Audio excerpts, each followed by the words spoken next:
I feel I am a stranger in my own city. I am from Rakke, but when I walk in the street, they judge us. They say, uh, do this, do this, do this. You cannot even say no. They control us. The man you're hearing asked us not to use his real name.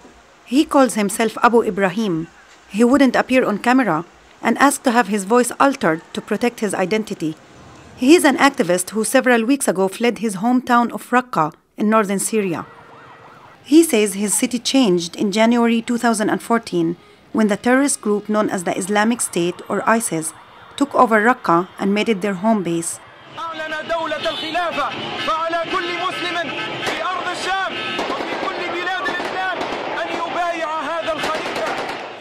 Since then, it's been very difficult to get information about life there. Abu Ibrahim told the Wall Street Journal that in many ways, ISIS runs Rakke like a police state. His accounts are consistent with reports from other media sources and videos from a group called the Rakke Media Center, which identifies itself as a news outlet and continues to post videos even under ISIS rule. There are also propaganda videos, apparently released by ISIS themselves, that show how they're putting their strict Islamic laws into effect in Rakke. In this scene, one ISIS member walks through a marketplace, telling vendors to close their shops and go pray. الحمد لله هذا السوق عادة يكون مليء هذو البسطات كلهم يكونون مليئين والحمد لله الآن راحوا للمسجد راحوا لصلاة الجمعة. Abu Ibrahim is a member of a small activist group that calls itself Rakke is being slaughtered silently. He says the group has been called an enemy of Islam by ISIS.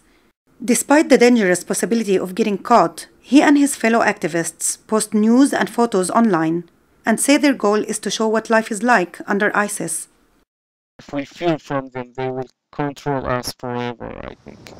Another member we spoke to from the activist group also asked us not to use his real name. He is still living inside Rakke. He calls himself Abu Muhammad and says the city is full of undercover informants and harsh enforcers patrolling the streets.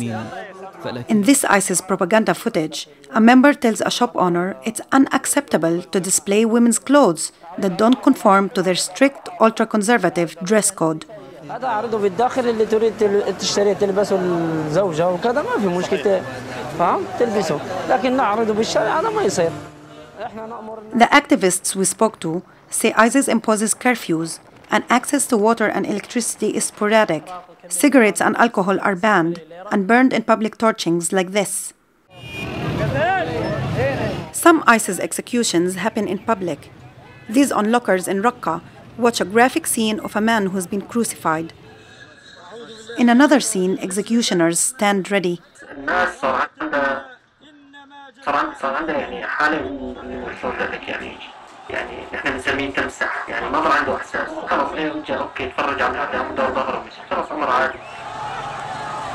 These depictions stand in stark contrast to what ISIS portrays in some of its propaganda videos, which features group members touting Rakke as a paradise for Islamists from all around the world. I'm your brother Shuaib from South Africa. I'm here in the Khilafah, as you can see, there's a big party going on. But it's no party for the activists we spoke with. They say they will be executed if they're caught. And they say that another member of their group, named Mu'taz Ibrahim, who is seen here in a video tribute, was killed because he was caught with material belonging to the organization. Abu Muhammad, the activist who's still inside Rakke, says he misses the most basic human freedoms.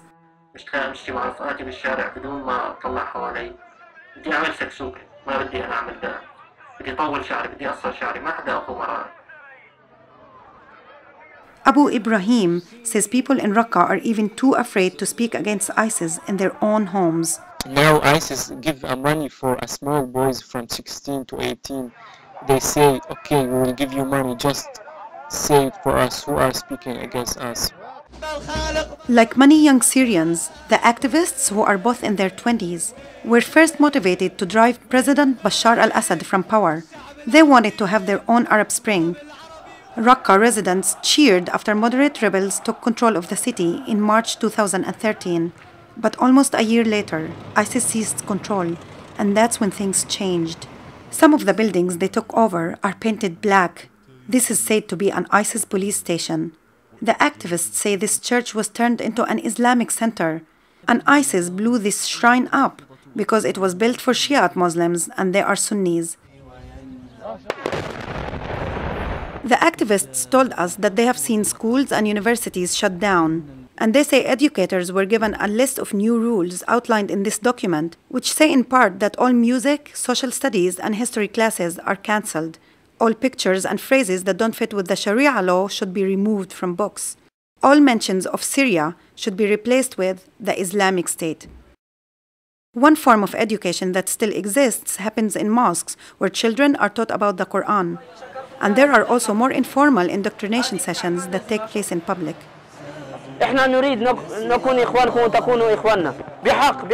Abu Ibrahim says that people try to get on with life. Markets are open and food is available, though he says prices have tripled. Those who can't afford to eat go to the city's food kitchen. The activists say several people they know are missing, and they live every day remembering that their friend Mu'taz was killed. But they say they hope that over the long run, their words will be more effective than ISIS's bullets. أحيانا بقول إنه خلاص أنا لازم أبطل، وأحيانا بتذكر بعتز، بتذكر الوقت اللي ما بعرف شو صار فيهم، وبقول أنا هدول إنه بيوم من الأيام رح يصير يوم القيامة، شو رح يحكوا معي؟ رح يقولوا لي أنت سكتت؟ أنت صرت مع داعش؟ أنت ضليت ساكت؟